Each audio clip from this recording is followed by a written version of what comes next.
ത്രിയേക ദൈവത്തിന് സ്തുതി. യേശുവിൽ സ്നേഹവന്ദനം. സ്വർഗത്തിലെ മാലാഖമാർക്കായി നടത്തിയ മത്സരത്തെക്കുറിച്ച് ഒരു കഥയുണ്ട്. ഭൂമിയിലെ ഏറ്റവും അമൂല്യമായ വസ്തു ശേഖരിച്ചു കൊണ്ടുവരാനായിരുന്നു അത്. എല്ലാവരും വിശിഷ്ട രത്നങ്ങളും പവിഴവുമൊക്കെ കൊണ്ടുവന്നപ്പോൾ ഒരു കൊച്ചു മാലാഖ കൊണ്ടുവന്നത് ചെറിയ കുപ്പിയിൽ അല്പം ജലമാണ്. ഭൂമിയിലെ ഏറ്റവും അമൂല്യ വസ്തുവായി ദൈവം പരിഗണിച്ചത് അതായിരുന്നു. കുമ്പസാരക്കൂട്ടിൽ മുട്ടുകുത്തി നിന്നിരുന്ന ഒരു മനുഷ്യൻ്റെ കണ്ണിൽ നിന്ന് ഒഴുകിയിറങ്ങിയ കണ്ണുനീർ തുള്ളികളായിരുന്നു ആ കുപ്പിക്കുള്ളിൽ മാലാഖ ശേഖരിച്ചു കൊണ്ടുവന്നത്. ഒരാത്മാവിൻ്റെ വിലയുള്ളതിനാൽ ലോകം മുഴുവൻ നേടുന്നതിനേക്കാൾ ശ്രേഷ്ഠത അതിനുണ്ടെന്ന് ദൈവം വിലയിരുത്തിയത്രേ. നാം ആരുടെ കൂടെയാണ് കരയേണ്ടത്? നമ്മുടെ പാപങ്ങളെയോർത്ത് കരയുന്നത് ആരാണെന്ന് കണ്ടെത്തിയാൽ മതി. നിങ്ങൾ അനുതപിക്കുന്നില്ലെങ്കിൽ എൻ്റെ ആത്മാവ് കരയും. അവർ പാപം ചെയ്ത് ദൈവത്തിൻ്റെ പരിശുദ്ധാത്മാവിനെ ദുഃഖിപ്പിച്ചു. ദൈവത്തിൻ്റെ പരിശുദ്ധാത്മാവിനെ ദുഃഖിപ്പിക്കരുത് തുടങ്ങിയ തിരുവചനങ്ങൾ ചേർത്തു വായിച്ചാൽ ആരാണ് പാപിയായ മനുഷ്യനെ പ്രതി ഏറ്റവുമധികം ദുഃഖിക്കുന്നതെന്ന് ബോധ്യമാകും.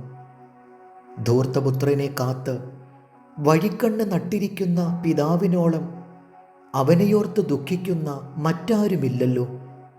മടങ്ങി വന്ന് അവൻ്റെ നെഞ്ചോട് ചാരിക്കിടന്ന് അകന്നുപോയതിൽ മാപ്പ് ചോദിച്ച് വിതുമ്പിക്കരയുന്നതാണ് അനുതാപം. യേശുവിനെ 3 വട്ടം തള്ളിപ്പറഞ്ഞ ശീമോൻ പുറത്തുപോയി മനം നൊന്ത് കരഞ്ഞു. ആ കണ്ണീർ അവൻ്റെ സകല പിഴവുകളെയും ശുദ്ധി ചെയ്യുവാൻ പോകുന്നതായിരുന്നല്ലോ. അതെ, അനുതാപ കണ്ണീരിന് ഒരാത്മാവിൻ്റെ വിലയുണ്ട്.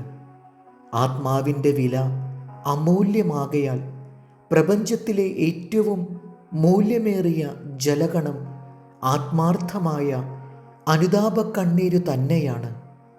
ഈ കണ്ണുനീർ തുള്ളികളെയാണ് ദൈവം കുപ്പിയിൽ ശേഖരിക്കുന്നതായി സങ്കീർത്തകന് അനുഭവപ്പെടുന്നത്.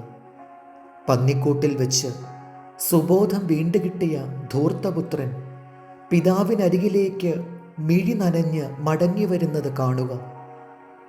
അനുതാപത്തിലേക്ക് ദൈവം ക്ഷണിക്കുന്ന നോമ്പ് നാളുകളിൽ ദൈവഹിതപ്രകാരമല്ലാതെ ജീവിച്ചുപോയ നിമിഷങ്ങളെയോർത്ത് കണ്ണു നനയാനും തിരികെ നടക്കുവാനുമാകട്ടെ.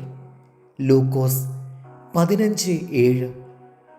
മാനസാന്തരം കൊണ്ട് ആവശ്യമില്ലാത്ത 99 നീതിമാന്മാരെക്കുറിച്ചുള്ളതിനേക്കാൾ മാനസാന്തരപ്പെടുന്ന ഒരു പാപിയെ ചൊല്ലി സ്വർഗത്തിൽ അധികം സന്തോഷമുണ്ടാകും. ദൈവം നമ്മെ അനുഗ്രഹിക്കട്ടെ. കർത്താവിൽ എളിയ ശുശ്രൂഷകൻ ഈരാളിലച്ചൻ.